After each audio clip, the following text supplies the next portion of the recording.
ഇന്ന് നമുക്ക് വെള്ളരിക്ക വെച്ചിട്ട് നല്ല ടേസ്റ്റുള്ള ഒരു മോരുകറി ഉണ്ടാക്കാം. ആദ്യം ഒരു മൺചട്ടി എടുത്ത് അതിനകത്തേക്ക് 250 ഗ്രാം വെള്ളരിക്ക തൊലിയെല്ലാം കളഞ്ഞ് കഴുകി വൃത്തിയാക്കി കഷ്ണങ്ങളായി അരിഞ്ഞെടുത്തിട്ടുള്ളതാണ്. അതിട്ട് കൊടുക്കാം. അതിൻ്റെ കൂടെ 4 പച്ചമുളക് നെടുകെ പൊളന്നതും ആവശ്യത്തിന് കറിവേപ്പിലയും വേകാൻ ആവശ്യമായ വെള്ളവും ഒഴിച്ച് ഒന്ന് അടച്ച് വെച്ച് മീഡിയം ഫ്ലെയിമിൽ ഒന്ന് വേവിച്ചെടുക്കാം. ഇപ്പോൾ ഒരു 10 മിനിറ്റ് ആയിട്ടുണ്ട്. മൂടി ഒന്ന് തുറന്ന് നോക്കാം.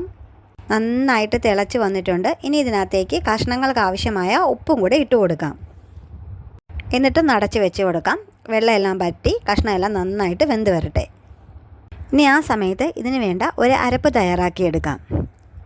ഒരു മിക്സിയുടെ ജാറെടുത്ത് അതിനകത്തേക്ക് നമുക്ക് തേങ്ങ ഇട്ട് കൊടുക്കാം. ഞാനൊരു ചെറിയ അരമുറി തേങ്ങ എടുത്തിട്ടുണ്ട്. തേങ്ങ കൂടുതൽ ചേർത്താലേ കറിക്ക് നല്ല കൊഴുപ്പ് കിട്ടുകയുള്ളൂ. ഇനി അതിനകത്തേക്ക് 2 അല്ലി വെളുത്തുള്ളിയും 1 നുള്ളു ജീരകവും 1/2 ടീസ്പൂൺ മഞ്ഞൾപ്പൊടിയും ആവശ്യത്തിന് വെള്ളവും ചേർത്ത് ഒന്ന് നന്നായിട്ട് അരച്ചെടുക്കാം. ഇനി നമുക്ക് വെള്ളരിക്ക കഷ്ണങ്ങളൊക്കെ വെന്തോന്നൊന്ന് തുറന്ന് നോക്കാം. പാകത്തിന് വെന്ത് വെള്ളമൊക്കെ പറ്റി വന്നിട്ടുണ്ട്. ഇനി ഇതിനകത്തേക്ക് നമുക്ക് അരച്ച് വെച്ചിരിക്കുന്ന അരപ്പ് ചേർത്ത് കൊടുക്കാം. ഇനി അരപ്പിൻ്റെ കൂടെ അല്പം വെള്ളവും കൂടെ ഇതിനകത്തേക്ക് ചേർത്ത് കൊടുക്കാം.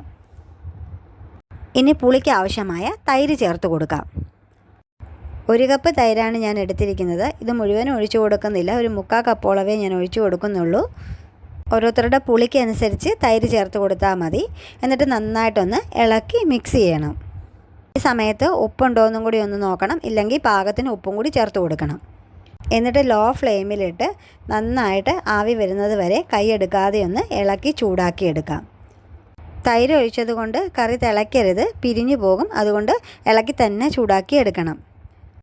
ഇപ്പോൾ പാകത്തിന് ചൂടായി വന്നിട്ടുണ്ട്. ഇനി നമുക്കിതിനകത്തേക്ക് താളിച്ച് ചേർക്കാം. ഒരു പാൻ വെച്ച് നന്നായി ചൂടായ ശേഷം അതിനകത്തേക്ക് 2 ടേബിൾ സ്പൂൺ വെളിച്ചെണ്ണ ഒഴിച്ചു കൊടുക്കാം. വെളിച്ചെണ്ണ നന്നായി ചൂടായിട്ടുണ്ട്. അതിനകത്തേക്ക് ഒരു 1/4 ടീസ്പൂൺ കടുകിട്ട് കൊടുക്കാം. കടുകെല്ലാം പൊട്ടിയിട്ടുണ്ട്. ഇനി ഇതിനകത്തേക്ക് ചെറിയുള്ളി അരിഞ്ഞതും കറിവേപ്പിലയും വറ്റൽമുളകും കൂടി ഇട്ട് ഒന്ന് മൂപ്പിച്ചെടുക്കാം. ചെറിയുള്ളിയെല്ലാം പാകത്തിന് മൂത്ത് വന്നിട്ടുണ്ട്. ഇനി നമുക്ക് ഫ്ലെയിം ഒന്ന് ഓഫ് ചെയ്യാം. കളറിന് വേണ്ടി ഒരല്പം മുളക് പൊടിയും കൂടി ഇട്ട് കൊടുക്കുന്നുണ്ട്. എന്നിട്ട് നന്നായിട്ടൊന്ന് ഇളക്കിയതിന് ശേഷം നമുക്കിത് കറിക്കകത്തേക്ക് ചേർത്ത് കൊടുക്കാം. അങ്ങനെ നമ്മുടെ രുചികരമായ വെള്ളരിക്ക മോരുകറി ഇവിടെ തയ്യാറായിരിക്കുന്നു.